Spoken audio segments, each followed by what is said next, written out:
Life time ऐसे ही करोगे, life time ऐसे ही रोते ही रहोगे प्रभु के सामने।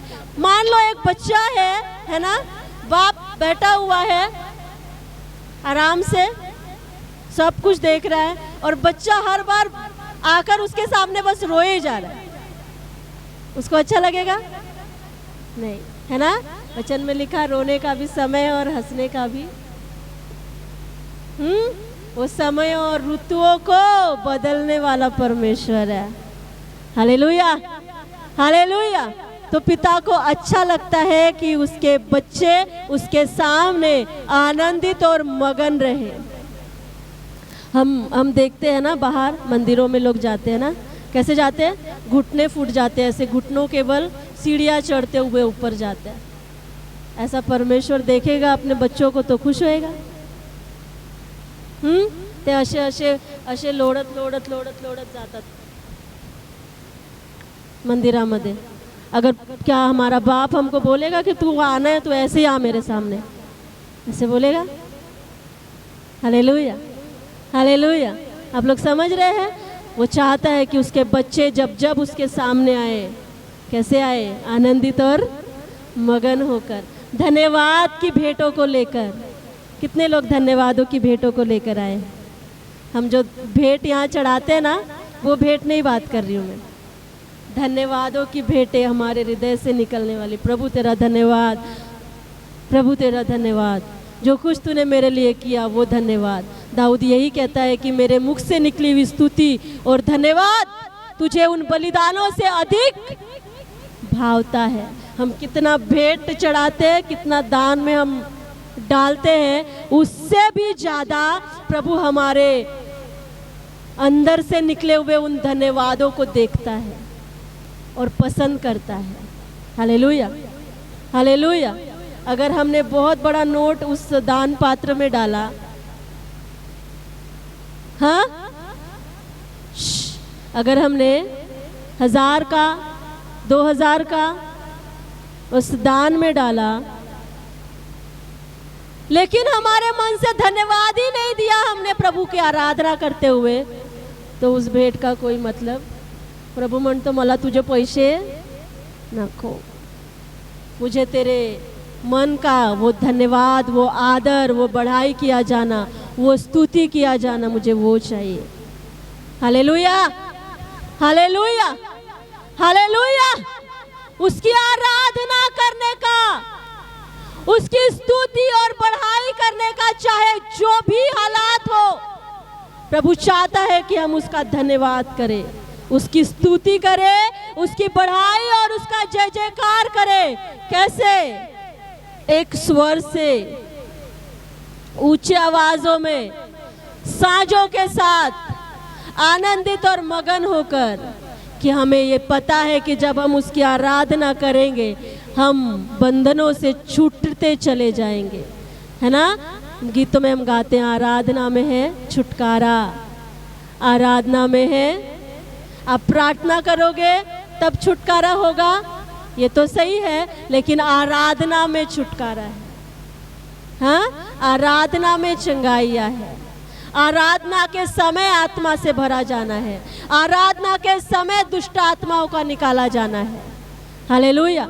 आराधना के समय आपके बंधनों का तोड़ा जाना है, आराधना के समय उसके आत्मा से भरा जाना है। आराधना के समय, यहाँ जैसे लिखा, ओ बादल से घिरे जाने का समय है। आराधना के समय ही वो तेज से, जो इस समय भवन में भरा था, उस तेज से भरे जाने का समय है। Hallelujah, hallelujah. कब? अन्य भाषाओं का लोगों पर उंडेला जाना यह आराधना के समय में होता है। Hallelujah, hallelujah. कुछ सालों पहले एक माझी मावशीस लागती थी, हम आराधना कर रहे थे नीचे,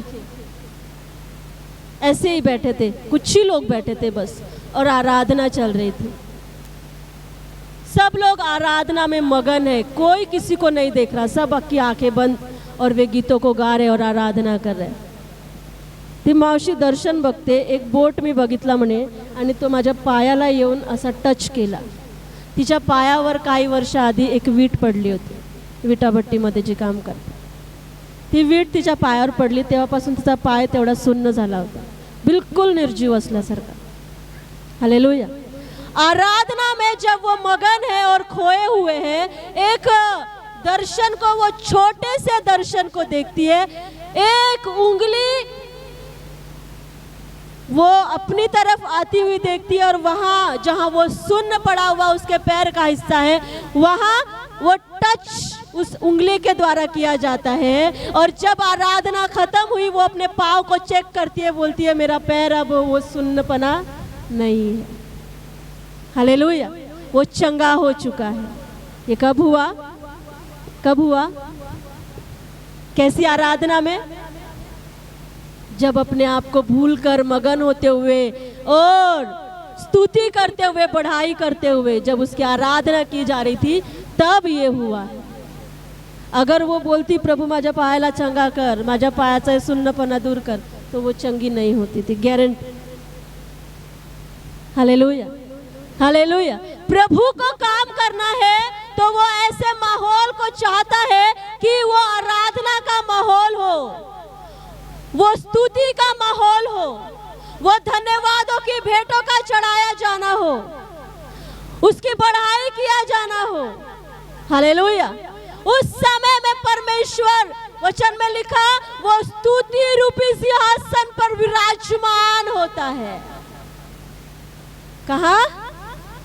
स्तुति रूपी सिंहासन पर विराजमान होकर अपने लोगों के लिए वो न्याय चुकाता है और उनका मुकदमा चुकाता है। Hallelujah, hallelujah. वचन में लिखा, जब सब लोग मिलकर एक स्वर से, एक आवाज में उसकी आराधना कर रहे थे, तो भवन में बादल भर गया और उस बादल के कारण याजक लोग सेवा टहल करने के लिए खड़े नहीं रह पाए और परमेश्वर का वो तेज उस भवन में भरा हुआ था। Hallelujah, hallelujah. अगर ये लोग अपना गिड़गिड़ाना रखते परमेश्वर के सामने तो ये नज़ारा नहीं होता था। Hallelujah, hallelujah. आप लोग समझ रहे हैं? दो तरह की आराधनाएं हैं। एक है कि हम अपने आप को, अपने दुख को, अपने मन की पीड़ाओं को प्रभु के सामने उंडेलते हैं, है ना?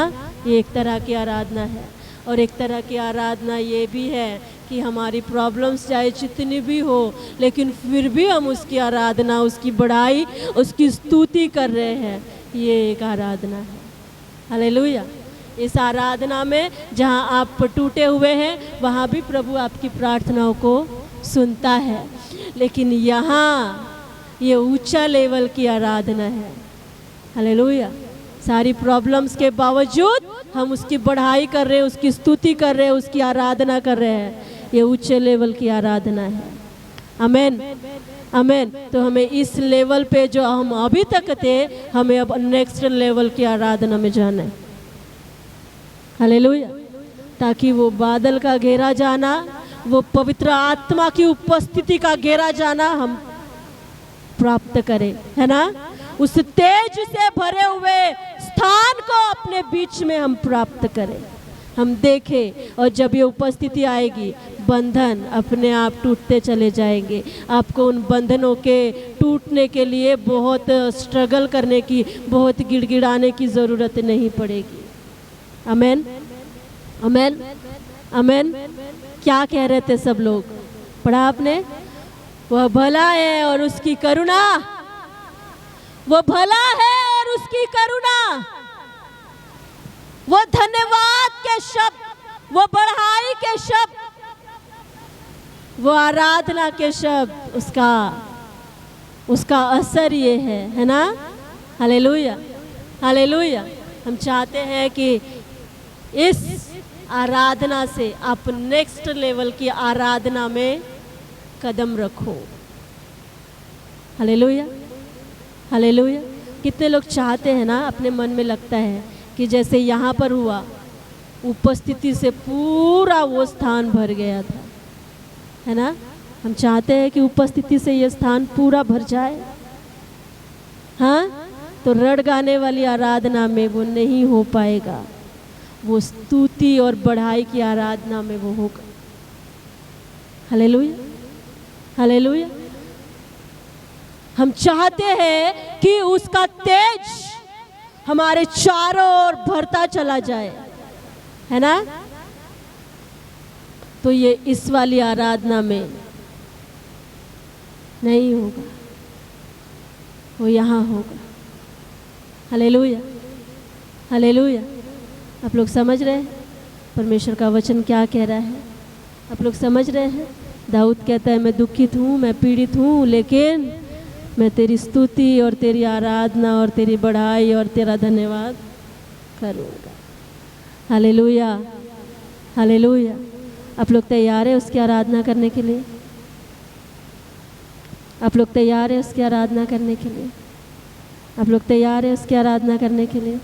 वचन में लिखा, यीशु मसीह कहता है कि वो अपने लिए सच्चे आराधकों को ढूंढता है, जो आत्मा से और सच्चाई से उसकी आराधना करते हैं। Hallelujah, hallelujah. तो आत्मा और सच्चाई से आराधना किया जाना, वो स्तुति के साथ आराधना किया जाना है। आत्मा और सच्चाई से आराधना किया जाना, उसकी बढ़ाई में, उसकी जय जयकार में, उसके धन्यवाद में, इस तरह से वो आराधना किया जाना है। आमेन, आमेन, आमेन। मैं चाहती हूँ कि आप एक कदम आगे रखो आराधना के क्षेत्र में। आमेन, आमेन। कितनों को प्रॉब्लम्स है? कुछ कुछ सबको है ना। लेकिन हमें लेवल एक कदम आगे रखना है। हालेलुया। आप लोगों को समझ आ रहा है मैं क्या बोल रही हूँ? अब जब हम आराधना कर रहे हैं, यहाँ पर जैसे आराधना की गई है ना, साँझों के साथ, वीणाओं के साथ, तुरहिया बजाने के साथ, एक स्वर में, ऊंची आवाज में सिर्फ धन्यवाद। हाँ, सिर्फ उसकी भलाई, सिर्फ उसकी करुणा का वर्णन करना। हाँ, हालेलुया, हालेलुया।